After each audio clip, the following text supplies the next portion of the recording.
Hello everyone, welcome to our YouTube channel the mode of classes. आज आपकी class में कुछ इंपॉर्टेंट क्वेश्चंस लेकर आए हैं BA first year political theory या पॉलिटिकल साइंस के। इसमें सबसे पहला जो टॉपिक है आपका, राजनीतिक सिद्धांत की प्रकृति व महत्व की विवेचना कीजिए। सबसे पहले आपको यह देखना है कि राजनीतिक सिद्धांत आखिर में है क्या। उसके बाद आपको राजनीतिक सिद्धांत के महत्व के बारे में बताना है। देखो, राजनीतिक सिद्धांत के अंतर्गत राजनीति के भिन्न भिन्न पक्षों का अध्ययन किया जाता है। राजनीतिक सिद्धांत का संबंध मनुष्य के सार्वजनिक जीवन से संबंधित होता है। अब इसके बाद आपका आता है कि राजनीतिक सिद्धांत का महत्व क्या है। राजनीतिक सिद्धांत के निम्नलिखित महत्व है, जिसमें सबसे पहला आता है भविष्य की योजना संभव है। राजनीतिक सिद्धांत के माध्यम से भविष्य की योजना को संभव बनाया जाता है। दूसरा, अवधारणाओं के निर्माण की प्रक्रिया संभव। राजनीतिक सिद्धांत के माध्यम से विभिन्न प्रकार के नियम कानूनों को बनाया जाता है। राजनीतिक वास्तविकता की जानकारी, राजनीति आखिर में है क्या, उसकी जानकारी भी हमें राजनीतिक सिद्धांत के माध्यम से पता चलती है। शिष्यों व समर्थकों का मार्गदर्शन, राजनीतिक सिद्धांत के माध्यम से सिद्धांत शास्त्री विभिन्न सिद्धांतों का निर्माण करके अपने शिष्यों, समर्थकों व भक्तों में आत्मविश्वास पैदा करते हैं। एंड लास्ट पॉइंट है आपका, समस्याओं के समाधान में उपयोगी। राजनीतिक सिद्धांत विभिन्न प्रकार की समस्याओं के समाधान में भी उपयोगी होता है। आज आपकी क्लास में पूरे पॉइंट्स को एक्सप्लेन नहीं किया जा रहा है, केवल आपको हिंट हिंट बताया जा रहा है, जिससे कि आपको आसानी से समझ में आ जाए। दूसरा आपका, लोकतंत्र क्या है। लोकतंत्र के बहुलवादी सिद्धांतों का मूल्यांकन कीजिए। लोकतंत्र लोगों का तंत्र, जहां पर लोगों की सरकार होती है। अब लोगों की सरकार होती है लोकतंत्र में। अब इसमें क्या हुआ, जब जैसे जैसे राजनीतिक चिंता का है ना, वैसे वैसे ही लोकतंत्र का विकास होता चला गया, क्योंकि उसके ऊपर विचार उठते चले गए। आधुनिक युग में लोकतंत्रीय संस्थाओं का प्रारंभ सबसे पहले इंग्लैंड में हुआ था। बाद में यह अमेरिका, फ्रांस व भारत में प्रचलित हुआ। अब इसके बाद आता है कि लोकतंत्र के बहुलवादी सिद्धांतों का मूल्यांकन। सबसे पहले तो यह है कि बहुलवादियों ने राजनीति के शक्ति के विकेंद्रीकरण में लोकतंत्र की सफलता के दर्शन किए। उनका कहना था कि राजनीतिक शक्ति को कई भागों में बांट दिया जाएगा तो हमारा लोकतंत्र सफल हो सकता है। अब अगर आपको प्रकार भी पूछा जाता है तो आप प्रकार भी बता सकते हो। हमारे यहाँ लोकतंत्र दो प्रकार के हैं, एक प्रत्यक्ष और एक अप्रत्यक्ष।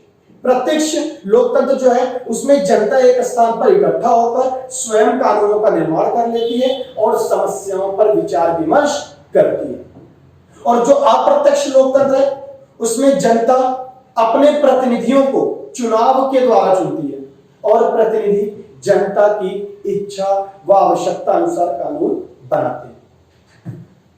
इसके बाद बहुलवादी सिद्धांतों का मूल्यांकन। बहुलवादी सिद्धांत के क्या क्या आधार थे। व्यक्ति जो है, उनका कहना था बहुलवादी सिद्धांत के आधार में व्यक्ति जो है संगठित समुदायों के द्वारा राजनीतिक प्रक्रिया में भाग लेता है, क्योंकि व्यक्ति अकेला शक्तिहीन होता है।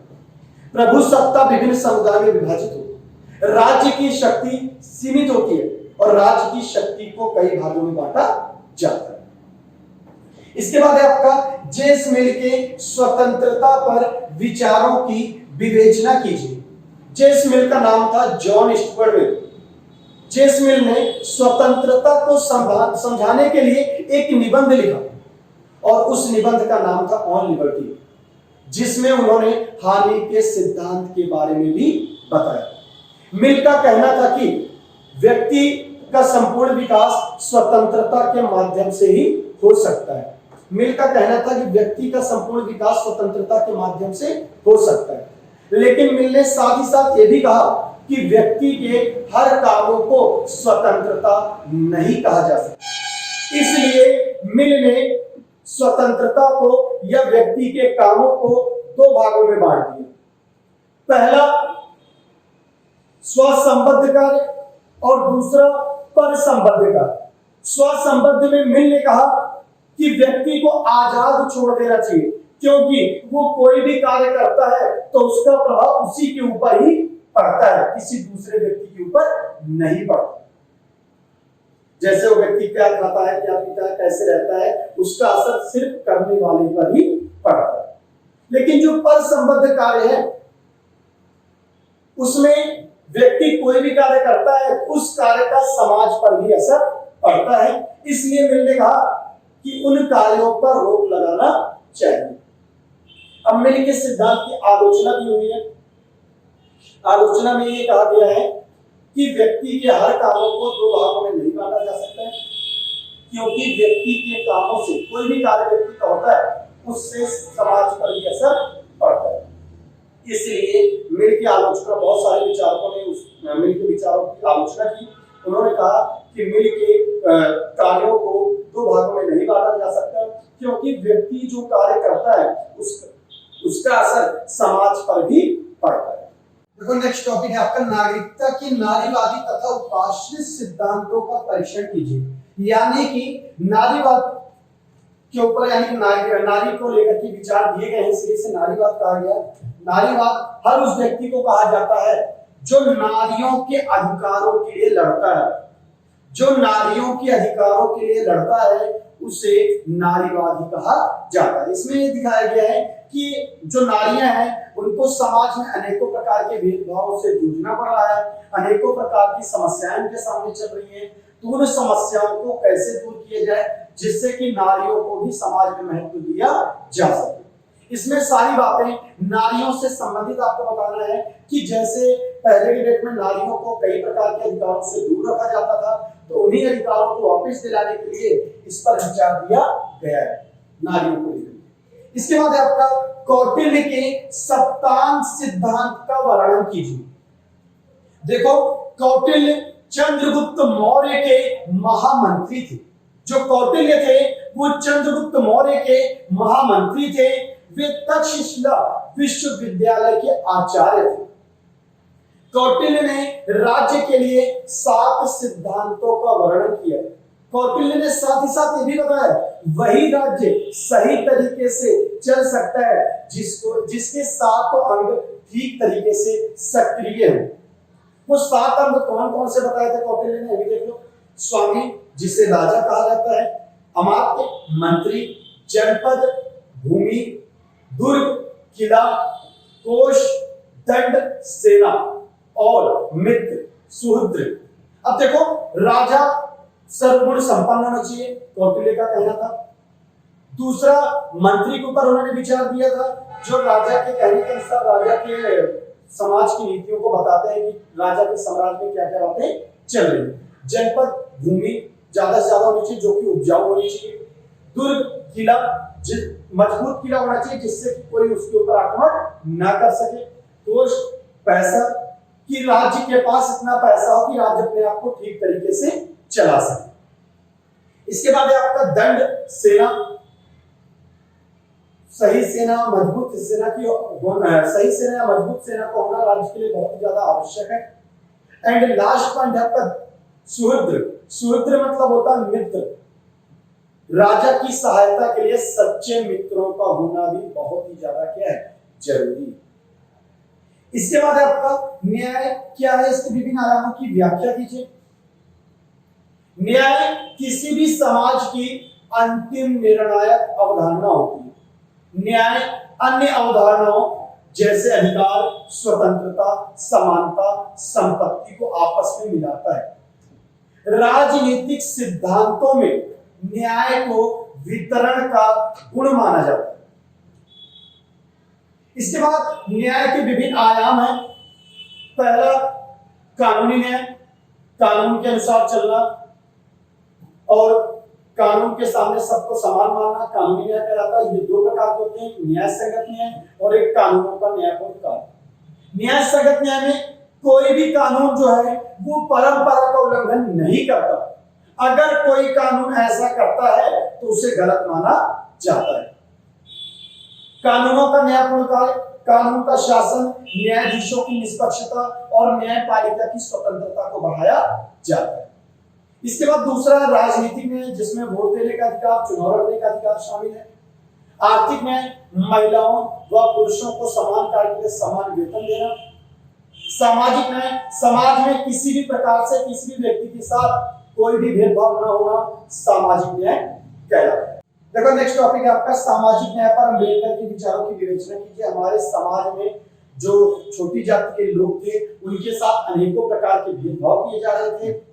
उन्हें कुएं और तालाबों से पानी भरने पर दंड दिया जा रहा था, उन्हें मंदिरों में जाने पर रोक लगा दिया गया था, उनके साथ अनेकों प्रकार के भेदभाव किए जाते थे। जो हिंदू समाज में नियम कानून बनाए गए थे उन नियम कानूनों के जरिए बाबा साहब भीमराव अम्बेडकर को भी घोर अपमान का सामना करना पड़ा था। इसलिए बाबा साहब भीमराव अम्बेडकर ने दलितों को समाज में महत्व दिलाने के लिए कुछ विचार दिए और साथ ही साथ उन्होंने दलितों को उनकी प्रगति के लिए खुद प्रोत्साहित किया। उन्होंने कहा कि उन्हें मांगना छोड़ देना चाहिए। इसके ऊपर आप अपने थॉट्स भी लिख सकते हो। इसके बाद आपका रूसो के अनुसार असमानता की उत्पत्ति के कारण क्या है। रूसो ने असमानता पर विचार दिए।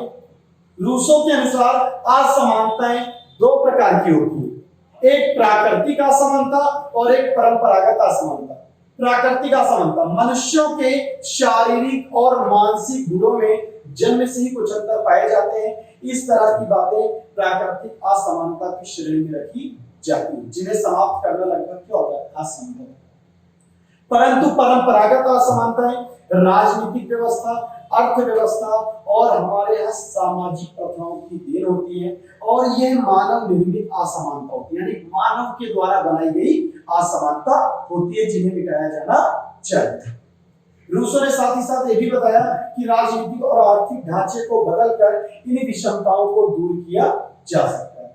अब रूसो के असमानता पर विचार। राज्य की उत्पत्ति से पहले जो प्राकृतिक अवस्था थी उसमें मनुष्य स्वतंत्रता का जीवन बिता रहा था, परंतु धीरे धीरे जनसंख्या में वृद्धि हुई और नए नए औजारों का आविष्कार हुआ। साथ ही क्या होने लगा, धातुओं का प्रयोग। नदियों के किनारे रहने वाले लोग स्थायी झोपड़ी बनाकर वहीं पर बस गए। यहीं से असमानता की क्या हुई, उत्पत्ति, क्योंकि अमीर अमीर होते चले गए और गरीब गरीब। इसके बाद आपका संपत्ति पर लास्की के विचारों की विवेचना कीजिए। इनका पूरा नाम था हैरोल्ड लास्की, जिन्होंने संपत्ति पर विचार दिए। आधुनिक समाज में संपत्ति की धारणा पूंजीवाद के विकास के साथ साथ जुड़ी हुई, जो प्रत्येक व्यक्ति को किसी भी प्रकार की वस्तु, सेवाओं व प्रयोग करने, खरीदने, बेचने का क्या होता है, अधिकार होता है। इसके बाद इन्होंने तीन तरह के संपत्ति पर विचार दिए हैं लास्की ने।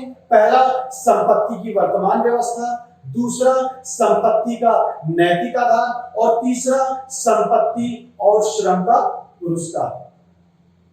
संपत्ति की वर्तमान व्यवस्था में देखो, लास्की के अनुसार संपत्ति का अर्थ है सुरक्षा।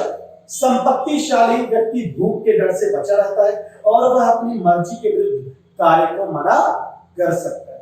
दूसरा है आपका संपत्ति का नैतिक आधार। लास्की का कहना है कि समाज के सदस्य होने के नाते व्यक्ति को उन वस्तुओं पर नियंत्रण करने की योग्यता होनी चाहिए जो उसके व्यक्तित्व के विकास के लिए जरूरी है और इससे पहले रोटी, कपड़ा और मकान जैसी न्यूनतम आवश्यकताओं का पूरा होना क्या है, जरूरी है। तीसरा इन्होंने विचार दिया था संपत्ति और श्रम का पुरस्कार। लास्की का कहना है कि यदि संपत्ति श्रम का पुरस्कार है तो सवाल उठता है कि यह पुरस्कार कितना दिया जाए। इसके लिए लास्की कई सारे सिद्धांतों की चर्चा करते हैं, जिनमें से मैं आपको तीन सिद्धांत के बारे में बताऊंगा। पहला है साम्यवाद, जिसमें उन्होंने बोला कि आय बराबर होनी चाहिए चाहे काम कैसा भी हो। दूसरा है उदारवाद, उन्होंने बोला कि वेतन दोनों पार्टियों में मांग आपूर्ति के आधार पर परस्पर समझौते द्वारा निश्चित होना चाहिए। और तीसरे सिद्धांत का मानना है कि व्यक्ति अपनी योग्यता के अनुसार काम करे और आवश्यकता के अनुसार वेतन ग्रहण करे। इसके बाद लास्ट आपका निम्नलिखित में से किन्हीं दो पर संक्षिप्त टिप्पणी कीजिए। चार ऑप्शन आपको आते हैं, चार ऑप्शन में से आपको दो पर आपको आंसर देना है। पहला है सेंसरशिप व्यवस्था। सेंसरशिप व्यवस्था का मतलब होता है रोक लगा देना। देखो, सेंसरशिप का अर्थ है भाषण और अन्य मानवीय अभिव्यक्ति पर रोक लगाना। सेंसर व्यवस्था का उद्देश्य उन सामाजिक समूहों को स्थिर करना, उन्नत बनाना या राजी करना होता है जिस पर सेंसर लगाने वाला व्यक्ति अपना दबदबा चाहता है, या सेंसर लगाने वाला संगठन अपना दबदबा चाहता है। सेंसरशिप अनेक प्रकार की हो सकती है, राजनीतिक सेंसरशिप, आर्थिक सेंसरशिप, धार्मिक सेंसरशिप और शैक्षिक सेंसरशिप। सेंसरशिप का मतलब होता है एक तरह से रोक लगा देना। इसके बाद दूसरा आपका संप्रभुता का सिद्धांत। संप्रभुता का मतलब होता है एक तरह से महत्व। राज्य के अनिवार्य तत्वों में से चार अनिवार्य तत्व हैं, उन तत्वों में से एक संप्रभुता का भी तत्व है। जनसंख्या, भूभाग, संप्रभुता और सरकार। देखो, संप्रभुता राज्य के चार अनिवार्य तत्वों में से एक तत्व है। संप्रभुता का अर्थ है कानून बनाने की शक्ति। संप्रभुता पर हॉब्स और ऑस्टिन ने अपने विचार दिए हैं। हॉब्स संप्रभुता को सर्वशक्तिशाली बनाना चाहता है, यानी कि संप्रभुता मतलब होता है एक तरह से महत्व। इसके बाद है आपका स्वराज पर गांधी जी के विचारों की विवेचना कीजिए। अब स्वराज का मतलब क्या होता है? स्वयं का, राज करना, यानी कि स्वयं पर राज करना स्वराज कहलाता है। गांधी जी ने स्वराज पर अपने विचार दिए। देखो, गांधी जी के अनुसार स्वराज का वास्तविक अर्थ है आत्मशासन, यानी कि सरकार के नियंत्रण से मुक्ति, चाहे वह सरकार स्वदेशी हो या विदेशी हो। एक गांधी जी का कहना था एक आदर्श समाज वह समाज है जो स्वयं पूरी तरह संचालित हो और इस तरह कार्य कर रहा हो जिससे कि पड़ोसी के जीवन में कोई बाधा उत्पन्न ना हो सके। और गांधी जी ने साथ ही साथ राज्य सत्ता को विकेंद्रीकरण में विश्वास दिखाया कि राज्य सत्ता को बांट देना चाहिए ताकि हमारे यहाँ कोई भी सरकार तानाशाही ना बन सके, जिससे कि हमारे समाज का तेजी से विकास हो सके। ये गांधी जी ने स्वराज में विचार दिए। इसके बाद है आपका मार्शल के नागरिकता पर विचार। टी.एच. मार्शल के नागरिकता पर क्या देना है? विचार। देखो, मार्शल के अनुसार किसी समुदाय की संपूर्ण सदस्यता नागरिकता कहलाती है। अगर हम किसी समुदाय की संपूर्ण सदस्यता प्राप्त कर लेते हैं तो हम वहां के क्या बन जाते हैं? नागरिक बन जाते हैं। जब सदस्यता किसी व्यक्ति को मिल जाती है तो नागरिक के बराबर उसे अधिकार भी दे दिए जाते हैं। ये किसका कहना था? मार्शल का कहना था, यानी कि अधिकारों और कर्तव्यों की प्राप्ति का होना नागरिकता कहलाता है। साथ ही साथ मैं आपको कह रहा हूं क्वेश्चंस के मैंने इंग्लिश में भी क्वेश्चंस तैयार कर रखे हैं। अगर आपको चाहिए तो नीचे दिए गए नंबर पर कांटेक्ट करें या व्हाट्सएप करें, जिससे कि मैं आपको इंग्लिश में भी इसके क्वेश्चंस के आंसर क्वेश्चन दे सकूं। और साथ ही साथ इन क्वेश्चंस के आंसर भी मैंने तैयार कर रखे, तो आपको समझाने के लिए मुझे जल्दी जल्दी समझाना पड़ा है जिससे कि आपको आसानी समझ में आ जाए। अगर आपको आंसर भी चाहिए इनका तो आप नीचे दिए गए नंबर पर कांटेक्ट करें, जिससे कि मैं आपको इसका आंसर भी दे सकूं। और आप लोगों से रिक्वेस्ट है कि चैनल को सब्सक्राइब करें और बेल आइकन पर प्रेस करें, जिससे कि आने वाली वीडियोस की आपको अपडेट्स मिलती रहे, चाहे वो 9th हो, 10th हो, 11th हो या 12th हो या first year, second year, final year की वीडियोस हो। हर वीडियोस की आपको अपडेट्स